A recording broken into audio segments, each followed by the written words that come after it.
And I call on all Americans to see the decency that this state is exhibiting and the horrific cruelty, unprofessional, absolute abomination that is passing for what these ICE agents are doing on our streets. Republicans in the House are finally starting to read the room, and the polling is making one thing painfully clear for them. ICE has become politically radioactive. What was once treated as an untouchable enforcement arm of the Trump agenda is now dragging down candidates in competitive districts, especially in suburban swing areas. That reality is forcing cracks inside the Republican caucus, and for the first time in a long while, those cracks are starting to show in public. At the same time, this isn't just about House Republicans trying to save themselves. Donald Trump is also looking at those same numbers, and according to what Senator Chris Murphy just laid out, he's reacting in the most dangerous way possible. This is likely about trying to rig and steal the election. Donald Trump is wildly unpopular. He's not committed to democracy. And he knows the only way that his movement is to retain power, the only way that his corporate allies retain power, his billionaire allies retain power this November, is for Trump to steal the election. Not by changing course, not by moderating policy, but by trying to weaponize ICE itself as a tool to interfere with the midterms. Not just intimidation at polling places, but something far more insidious, undermining elections before votes are ever counted. Murphy's warning connects the dots between what we're seeing on the ground in Minneapolis, the broader ICE crackdown, the fixation on crime narratives in blue cities, and the constant drumbeat of fraud claims. The plan, as Murphy described it, is chillingly simple. Declare major metropolitan areas overrun with crime, drugs, and fraud. Use that as justification to flood them with federal enforcement. Pam Bondi sent a letter to state officials in Minnesota in which she made a list of demands for ICE to leave Minneapolis. And one of those demands was that the state turn over its voter rolls to the federal government. Quietly purge voters from the rolls under the guise of cleanup. Don't notify people. Let them show up on Election Day only to be told they're no longer registered. Then point to the chaos as proof the election can't be trusted. If they can do it in Minneapolis, they can do it in Milwaukee. If they can do it in Minnesota, they can do it in Georgia, Michigan, Pennsylvania. Anywhere, Trump fears losing. This isn't speculation anymore. This is the logical endpoint of years of attacking election integrity while claiming to defend it. Trump knows how unpopular he is. He knows distraction alone won't save him. So the strategy shifts to destroying trust in institutions entirely, especially elections. I have been arguing all weekend that the Senate should not pass funding for the Department of Homeland Security. First and foremost, because this is a rogue agency that is operating outside of the law and is killing American citizens. But also because the underlying game here. Because once people stop believing in the vote, it becomes much easier to justify militarized cities, emergency powers, and permanent crackdowns. That's why Minneapolis matters so much. It's not just about ICE raids or protests in one city. Minnesota consistently ranks as one of the best places to live in the country by almost every metric Trump claims to care about: quality of life, health outcomes, education, worker protections. The administration needs to paint it as a dystopia because the success of those policies undermines their entire narrative. So sad. It was so sad. It's like you have to do something. You can't just sit back on the sidelines. You have to do something. You got to get out there and help your neighbors. God, Jesus said, love one another. That's why we're here. This is not America. This is not how we grew up. This is not the Constitution. This is not democracy. If people see that democratic governance works, that social investment works, the authoritarian project collapses. This is what makes the current moment feel so stark. The corruption isn't subtle. The abuse of power isn't hidden. It's almost as if they want everyone to see it, daring the country to stop them. And that's exactly why the response matters so much. Senator Murphy's call to cut off DHS funding isn't rhetorical. It's a recognition that you cannot keep pouring money into an agency being used as a political weapon to undermine democracy itself. Underneath all of this, there's another shift happening that shouldn't be ignored. Accountability, real accountability, is starting to creep back into the conversation, not from MAGA leadership, but from the pressure of voters, communities, and the undeniable weight of what ICE has become. That pressure is now forcing action in places it never would have before, including inside the Republican Party itself. That pressure is exactly what explains the small but significant rebellion now emerging in the House. House Homeland Security Committee Chair Andrew Garbarino, a Republican from New York, is now asking leaders of ICE, CBP, and USCIS to testify at a full committee hearing, according to the Washington Examiner. On its face, that may sound procedural or even mild, but in the current environment, it is anything but. For years, ICE leadership has operated with near total impunity, shielded by Republican leadership and treated as untouchable. For a Republican committee chair to demand sworn testimony means something very specific. These officials will be forced onto the record, and once they are on the record, they are exposed. If they refuse to testify, they risk contempt of Congress, the same charge that sent Steve Bannon to prison, and that MAGA once claimed was an abuse of power when used against Trump allies. Republicans can no longer pretend those tools don't exist when they're suddenly pointed inward. This isn't happening in a vacuum. Garbarino represents a competitive district. So does Mike Lawler, another New York Republican who, just days ago, publicly condemned the detention of a 5-year-old child and called out J.D. Vance for lying about it. These aren't acts of courage born from principle. They are acts of political survival. But survival instincts still matter because they create openings that didn't exist before. Dragging ICE leadership before Congress matters for another reason. It fractures the MAGA narrative.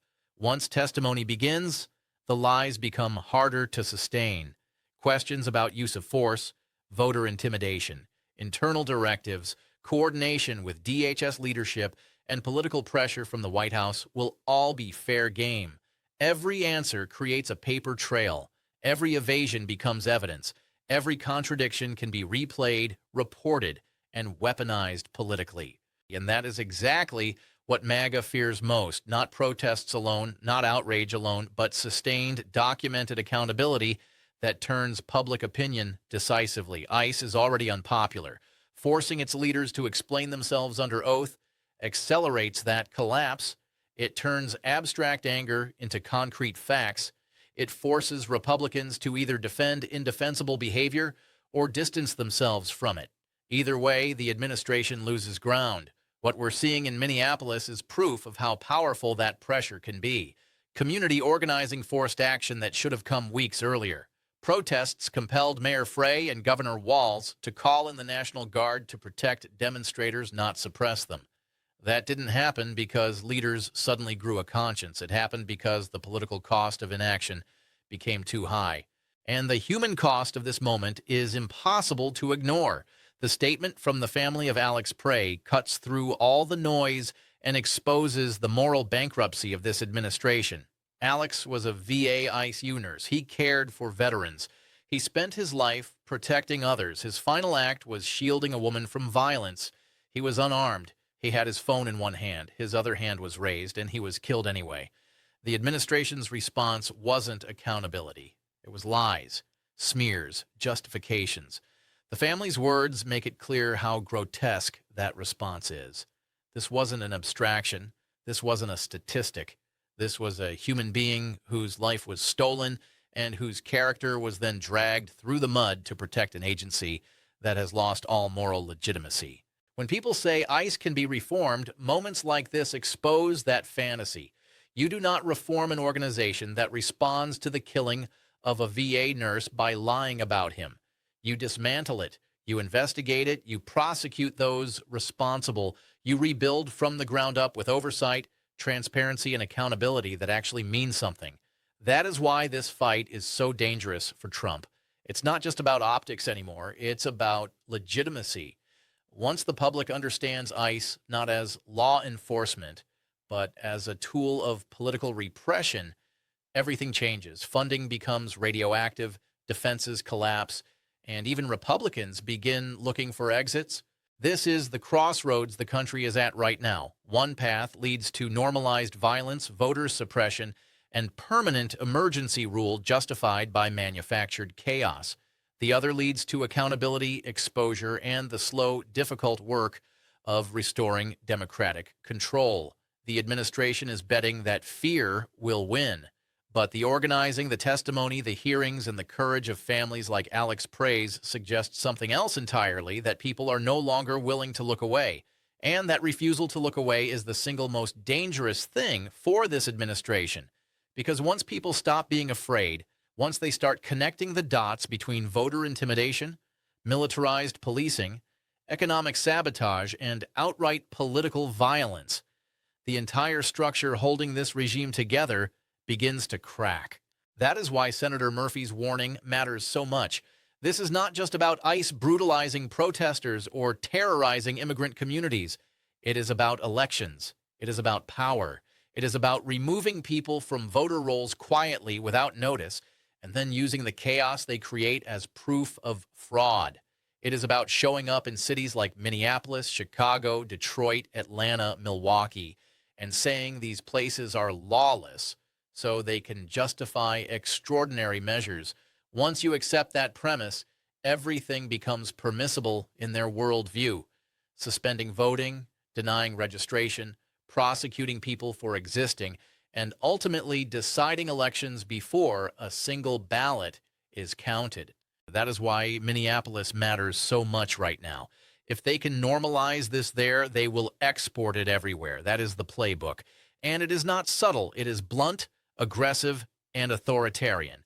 The administration is not even pretending otherwise anymore. They want us to know. They want to intimidate. They want to exhaust people into submission. But what they didn't count on was the backlash. They didn't count on communities organizing faster than they could repress. They didn't count on families of victims refusing to stay silent. They didn't count on Republicans in competitive districts realizing that defending ICE is political suicide.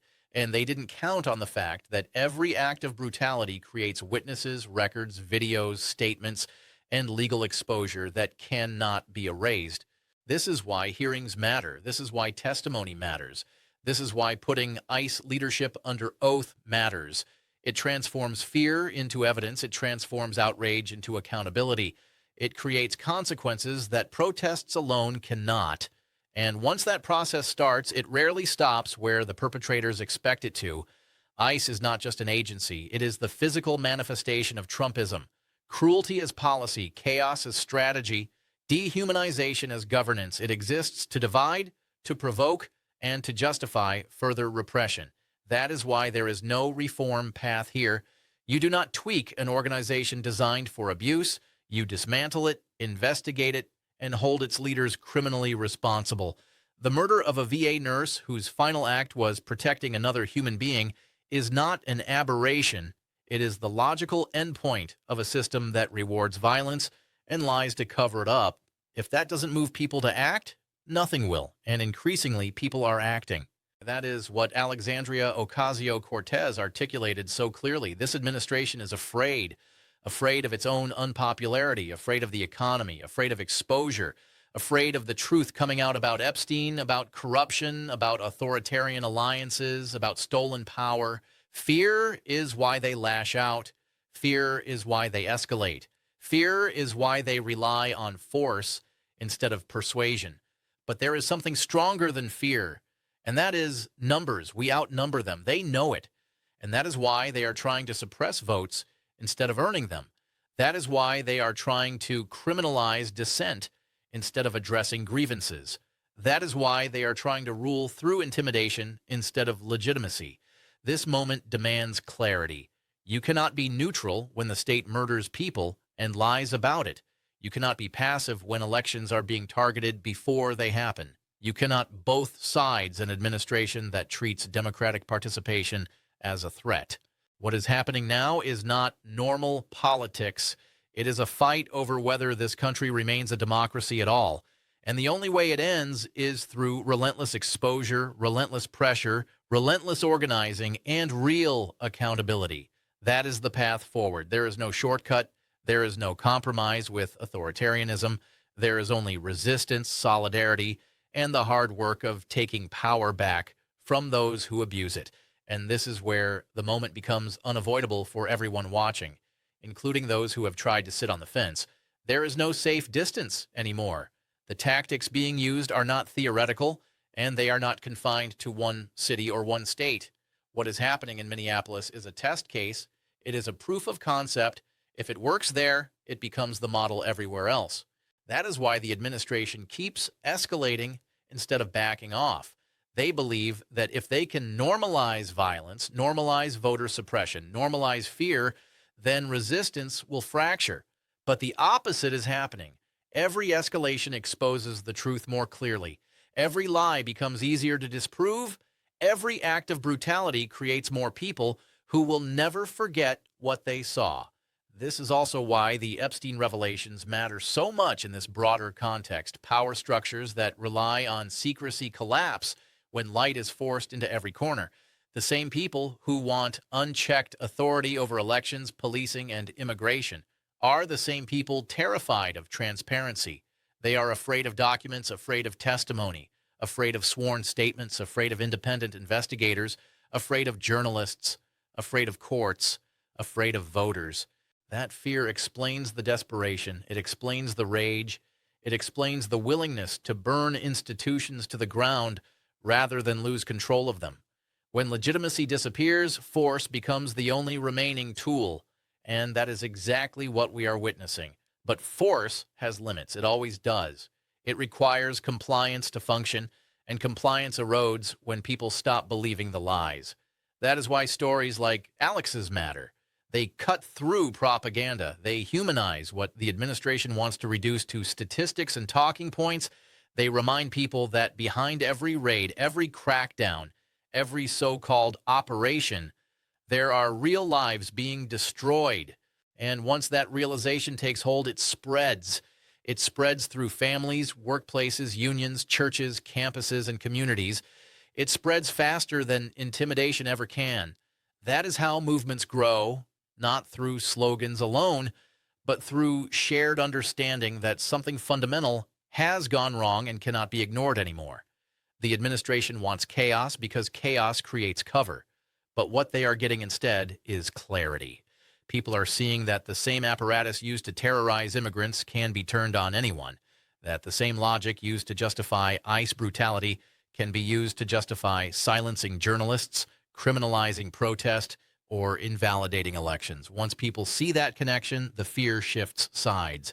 And that is the moment we are in now. The regime is afraid and the public is waking up. The question is not whether this fight will continue. It will. The question is whether enough people are willing to stay engaged, stay organized, and stay loud long enough to force real consequences.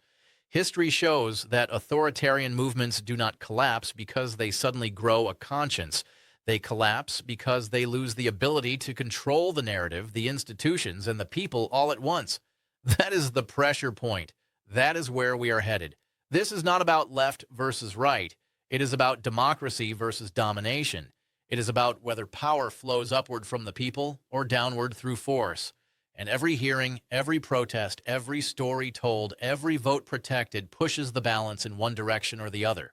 What happens next depends on whether we keep our eyes open and refuse to be intimidated into silence, because once silence wins, everything else follows.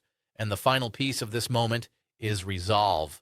Not outrage alone, not fear, not even grief, but resolve. Because outrage can fade, fear can paralyze, and grief can exhaust people if it stands by itself. Resolve is what turns awareness into action and action into lasting change. That is why this administration is so aggressive in trying to overwhelm people with constant crises. The goal is not just control, it is fatigue. If everything feels urgent, people stop knowing where to focus. If every day brings a new scandal, a new abuse, a new tragedy, the hope is that people disengage just to survive emotionally. That is not accidental. It is strategy. But resolve cuts through that. Resolve is understanding that this is not a series of disconnected events, but one continuous project of power consolidation. Resolve is recognizing patterns instead of reacting to headlines. Resolve is choosing to stay engaged even when it feels heavy, because disengagement is exactly what authoritarian systems depend on. This is why organizing matters more than outrage, why institutions matter more than personalities, why accountability matters more than rhetoric. Hearings matter because they create records. Records matter because they create consequences. Consequences matter because they change behavior. And behavior change is the only thing that restrains power. Every time ICE leadership is forced to testify, every time a family story is heard, every time a court filing exposes lies, every time a protest forces officials to respond, the space for abuse shrinks. It does not disappear overnight, but it becomes harder to hide, harder to justify, harder to repeat without backlash. And that is what scares them the most. Not criticism, not insults, not even protests alone, but sustained pressure that doesn't go away. Pressure that shows up in courts, in elections, in budgets, in oversight, and in public memory. Pressure that reminds those in power that they are not untouchable. This is also why protecting elections is non-negotiable. Once the ability to choose leaders freely is compromised, every other right becomes conditional. That is why voter intimidation, voter roll purges, and manufactured claims of fraud are existential threats, not procedural disputes. They are the foundation of authoritarian rule. The choice ahead is stark. Either people accept a system where violence replaces consent and fear replaces legitimacy, or they insist, loudly, consistently, and collectively, that power belongs to the people. There is no middle ground where both coexist peacefully. What gives hope in this moment is not that the threat is small, because it isn't. It is that resistance is growing faster than repression. Communities are organizing, whistleblowers are speaking, journalists are documenting, families are telling the truth, even cracks within the ruling coalition are appearing as political reality sets in. That is how change begins, not with a single dramatic moment, but with sustained refusal to accept what is being normalized, refusal to look away, refusal to be silent, refusal to surrender basic dignity and rights for the illusion of order. This is a hard moment, but it is also a clarifying one. History will remember who stood up, who stayed quiet, and who enabled abuse. The path forward is not easy, but it is clear. Stay engaged, protect each other, defend democracy at every level, and never let fear convince you that resistance is futile, because it is not. And that is where this ultimately lands. Responsibility, not just for politicians, not just for courts, not just for activists or journalists, but for all of us. Democracies don't collapse only because of strong men. They collapse when enough people are convinced that nothing they do matters anymore. That belief is the real danger. What we are watching is not strength from those in power. It is desperation. Desperation to control narratives, to intimidate communities, to weaponize institutions that were never meant to be used this way. When leaders are confident, they persuade. When they are afraid, they coerce. What we are seeing now is coercion dressed up as law and order. That is why this moment feels so heavy, but also so revealing. The mask is slipping. The justifications are getting thinner. The contradictions are piling up. And the more aggressively power is abused, the more obvious it becomes that it cannot sustain itself without constant force. History shows this pattern again and again. Authoritarian movements do not collapse because they are confronted once. They collapse because they are exposed repeatedly, because people keep records, because people remember names, decisions, votes, orders, and lies, because people refuse to forget when those in power are hoping time will erase accountability. The future is not written yet. It depends on whether people continue to show up when it's uncomfortable, when it's inconvenient, and when it feels like progress is slow. It depends on whether outrage turns into organizing, whether grief turns into solidarity, and whether fear turns into courage. No one is coming to save democracy for us. That has never been how it works. Democracy survives when ordinary people decide that it is worth defending, even when the cost feels high, especially when the cost feels high. This is one of those moments, and what happens next will be determined not by how loud the abuses are, but by how consistently they are resisted.